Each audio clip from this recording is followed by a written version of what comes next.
Hello, I'm Charles Kobes, Australasia's passion provocateur. Welcome to this week's episode of the Charles Kobes Show. Whether you're watching on YouTube or Rumble or listening via one of the many podcast platforms. This is episode 189. I practiced law for 20 years and I loved it. All my life I wanted to be a lawyer. I love the law and I understand its crucial role in preserving our rights and freedoms. I am deeply concerned that judges all around the world are being deeply politicised and indeed corrupted, leading to very weird and very worrying decisions. Just this week in Australia, a case of Dr John Fidge questioning the genetically modified bioweapons that have been released in Australia was held to have no legal standing to bring a case dealing with the you-know-whats. I'm not going to mention the word because you know what happens. Legal standing has now become a tool where politicised judges can fraudulently, I say, prevent cases from being properly heard. I'm on the committee of the AVN, Australian V Risks Network. We were funding a major case to prevent harm being done to babies. We were held to have no legal standing. Another BS decision. The High Court recently made a decision based on the spirit of Wales brought by the Environmental Defenders Office. The full High Court made a very strange decision on Indigenous rights with people with spiritual connections to Australia, regardless of not being citizens of the country. Donald Trump, in the case brought by the Attorney General for the state of New York, in an outrageously corrupt decision, was held to be guilty. A fine was imposed on him of over $500 million. If you look into the details of that case, it is corrupt. In the UK courts, similar weird, politicised, corrupt decisions are being made. In many jurisdictions, there are model litigant rules where the government totally ignores those rules, one of which is to seek justice. Government couldn't give a crap about justice. Government wants to be seen to have the right to do whatever it wants, and it will throw unlimited resources to defend its position. This week, the Queensland Supreme Court handed down an excellent decision on the unlawful nature of mandates imposed in Queensland by government authorities. The legal costs for the police and ambulance and officers and nurses who objected to those mandates are over $3 million. On a simple matter of law, government is not interested in observing model litigant rules that it seeks to impose on you, dear human being. $3 million for police and ambulance and nurses, ambulance officers and nurses to preserve their rights. And why? Because governments keep pulling stunts.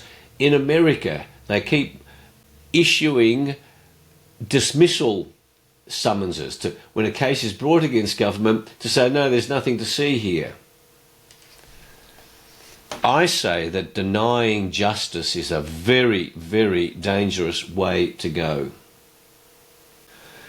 Our rights and freedoms depend on words. What do words mean? You've seen the nonsense going on globally from government officials, particularly health officers, unable to define what a man is, what a woman is. If you can't define what a man is or what a woman is, you can't define anything. You can interpret words to mean whatever you want them to mean. Although I think the word coffee is really clear to me. Coffee means love. Oh gosh. If man and woman is not clear, then what is clear? And that's where judges can become politicized and corrupted, because they can interpret words however they like, ignoring the true intent, the true spirit of words. And they know what they are, but there is reasoning behind, there's political pressures put on judges, there is corruption that is liable to happen. And I say politicisation to corruption is not much different.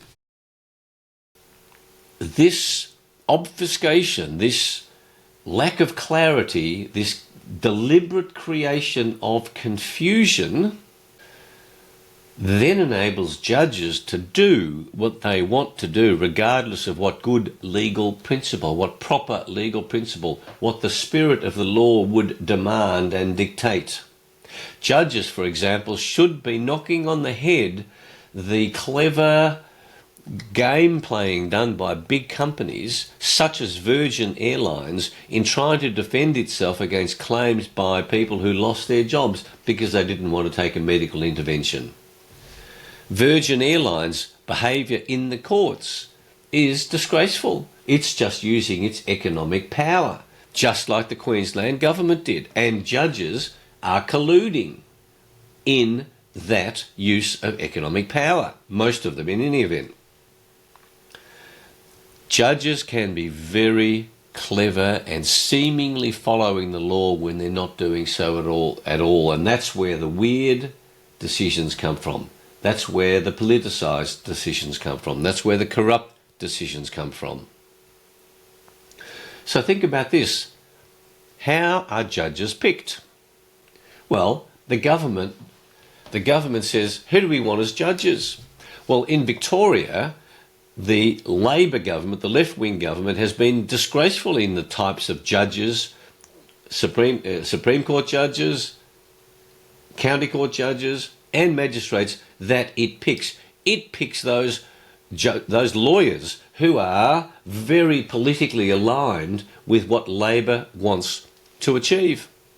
And then those judges use their own left-wing philosophy to follow the law. I say there should be no left-wing, right-wing, any political philosophy. The law is the law. You don't apply your own personal philosophy to interpreting that, just like this nonsense about what is a man, what is a woman. I graduated from Melbourne University Law in 1973. I say as a matter of, I claim that the quality of judges today is far, far, far lower than what it was in the 1970s, 1980s. And this applies through the whole of the common law system, the UK, United States, Canada, Australia. I call out the politicians for destroying or for significantly damaging our legal system. And I call on judges, honest judges, judges with moral conviction, to stand up and speak up about what's been happening. Or indeed, I call on retired judges who have retired from the system to call it out. It might be hard for existing judges, but retired judges can speak up. And I call on them to do so, because we pay a big price from these politicised, corrupt judges. What happens if people no longer trust the legal system? I'll tell you what happens. They take the law into their own hands. In the interest of time, I will give you one example, and that is debt collection in Australia. It's a farce. And you will have seen in the daily press bikie gangs. People are turning to bikie gangs to get their debts collected. Bikie gangs are far more effective than the legal system. That's what happens. when the law fails, when the rule of law fails, people take the law into their own hands.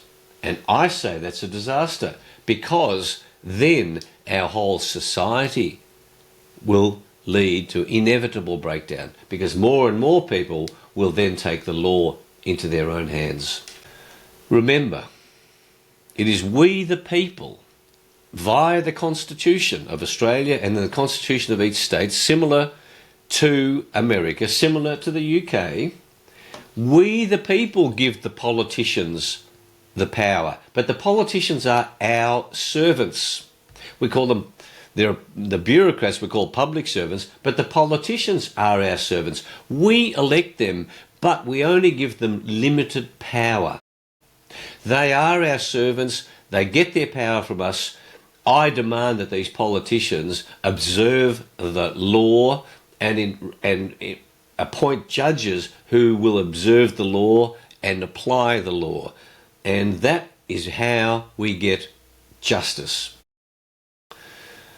I call on lawyers, I call on retired judges to call out vociferously, publicly, weird decisions, bad decisions, so that more and more of the public understand the fraud that's being perpetrated in the improper interpretation, the political interpretation, the corrupt interpretation of what words mean. If we don't, we are on a true slippery slope to destruction of our society. So let me give you some resources to think about this issue of the importance of the law in your day-to-day activities, in debt collection, in making sure that councils don't overreach, in making sure that governments don't overreach. You see, governments love overreaching. Governments want unlimited power, most of them. All right? And the public servants, the bureaucrats, they want unlimited power. They're interested in you paying taxes to fund their lifestyles. I'm not saying this is for all public servants. There are some wonderful public servants, but there are some major, major problems around the world and the behaviour of bureaucrats. The song. I'm a big fan of Johnny Cash. Why? Because I can sing in his key. There's a good song by Johnny Cash called This Side of the Law that explores both sides of twos and the froms and the decisions that we make. You know, well, I didn't mean to let my family down, and I'm not giving you the runaround. I'd much rather be dead than have to beg my daily bread and to pay my way no matter where I'm bound. Well, I didn't really think that I did wrong so long as I stayed here where I belong. I did the only thing I could, same as anybody would, and I was simply trying to get along. You see, this question of the application of the law versus one's survival. What do you do? The book I recommend is, there are so many books on the law and on great cases and fighting for justice. You know, I'm thinking of Erin Brockovich, you know, Hurricane Carter. There's some wonderful, wonderful stories of the law. Think about a book that appeals to you in exploring the improper application of the law and then people's fight for justice where the law is finally properly applied. My health tip. Since I'm talking about the law and the use of the law to preserve your rights and freedoms, I want you to think about, in terms of health, your freedom of choice in your health solutions. And recently I've been advising an elderly citizen in Australia who's in an aged care facility, whose doctor prescribed medicinal cannabis, a wonderful pain reliever. And the nurses in that facility dare to question the doctor because these nurses are ignorant about medicinal cannabis. Now just think about that. An elderly citizen of Australia with a prescription from a doctor then gets trouble from nurses trying to inhibit the freedom of this person to have pain relief from a naturally occurring product called cannabis. It's outrageous. And if we don't feel outrage, then we will lose our freedoms. What freedom of choice do you want on health? I'm an advocate for removing almost all restrictions on cannabis. Just have proper labelling, because these politicians say they're taking these decisions to protect you and your health. I call BS on that. That is total crap. They're not interested in your health.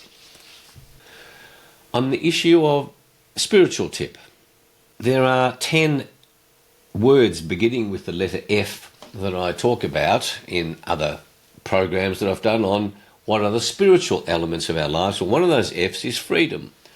So what I suggest you do is to meditate on what freedoms are important to you. Meditate on that. What freedoms do you want? Do you want government telling you everything that you do? Do you want government telling you that you can't go more than 15 minutes away from your home more than twice a week? Is that what you would want? Think about this, because if you don't think about the importance of freedom, then you're not going to be aware of the attacks on your freedom, and nor will it concern you until you've lost your freedom. What freedoms are important to you? My quote is from Martin Luther King, and he says this: "Injustice anywhere is a threat to justice everywhere." And in the stories I've shared with you of the cases, those decisions made by these judges are unjust. There is injustice abounding, and governments are using their economic power to impose injustice. And Martin Luther King says that leads to a threat to justice everywhere. And that's what I'm saying. We're on a slippery slope to destroying our society. And lastly, a spot of humour. A judge on the bench in the US calls the attorney for the plaintiff, the attorney for the defendant, calls them up to the bench and in a quiet voice says to them, "Now, attorney for the plaintiff, you have offered me $1,000 to decide this case in your client's favour. Counsel for the defence, you've offered me $1,500 to decide this case in favour of your client. I'll tell you what I'm going to do. I'm going to give $500 back to counsel for the defence, and I'm going to decide the case on its merits." Very clever judge. However, and there's some great legal there are some great legal jokes and quotes. You know, for example, 99% of lawyers give the rest of them a bad name. Anyway, I love humour. So, think about this threat to our society, to the society that you live in, wherever you live in, that politicised, corrupt judges making weird decisions put our whole society at risk. And as you raise your awareness around these issues, it helps you decide what's important to you in life, what rights are important to you, what freedoms are important to you. I invite you to visit my websites, covest.com, charlescovest.com. If you like this program, please subscribe, share it with your family, with your friends, with your work colleagues. If you want to learn about the Self-Awareness and Passion Quest, my executive coaching one-on-one program, please have a look at charlescovest.com and consider the benefits for you of gaining insights into your own self-awareness. I promise you they are of huge value. My books, Passionate People Produce and Passionate Performance, are both available on those websites. Now, let's review some key happenings during the week. My guest on my weekly TNT radio program, the Mind Medicine program, at 7 p.m. on Sundays, Melbourne time. Today is Dr. Andy Zamer, a psychiatrist with deep, deep insights into mental health challenges, and he does not face them in the normal way that psychiatrists do. I think you get great value from the conversation. The Mind Medicine program is brought to you in association with Mind Medicine Australia. And Julie and I this week went to the 5th anniversary of its founding. And Mind Medicine Australia has succeeded, world leader, in getting 2 psychedelic drugs approved for use, legal use, psilocybin and MDMA, when prescribed by psychiatrists. This is a huge breakthrough. It was enormously difficult to achieve. And the benefits to those with mental health challenges from these psychedelic drugs, together with cannabis, are extraordinary. take an interest, visit the website mindmedicineaustralia.org.au. The Queensland Supreme Court decision to which I referred, holding the mandates, the jab mandates, as being unlawful, is an excellent decision for a whole bunch of reasons. I don't want to go into that. There's plenty been written about it. But the point is that the reasoning of the judge is excellent and will give many angles of attack against unlawful actions by government. Another piece of good news was dictator Dan Andrews was served with papers regarding a motor car accident that he was in that hit a bike rider, and the lies that and the obfuscation that has been surrounding that accident will come to light, and I'm delighted to see that these proceedings have been issued. Dick Dan must be held to account for that, plus all of the other misdeeds of his role of his time in Parliament, and certainly his role as the former Premier of the state of Victoria, the worst Premier in this state's history, in my considered view. And lastly, I really don't want to go into the detail, but please take an interest in the behaviour of your local municipal council. They are up to mischief. They are not to be trusted. The bureaucrats in those councils are often gaslighting the councillors. We as residents right around the world in local municipalities need to take an interest. So, if you're new to the show, stick around. I cover the foundational principles of the show and some background about me. For regular viewers and listeners, they know all that stuff, but that's for newer viewers and listeners. Thanks for being with us. Have a week of passion, a week of ever-increasing self-awareness, and have a week of enjoying life while, together with Julie and I, you face the challenges that we all face, and you can be happy while you're facing those challenges. Thanks for being with us. See you next week. Bye.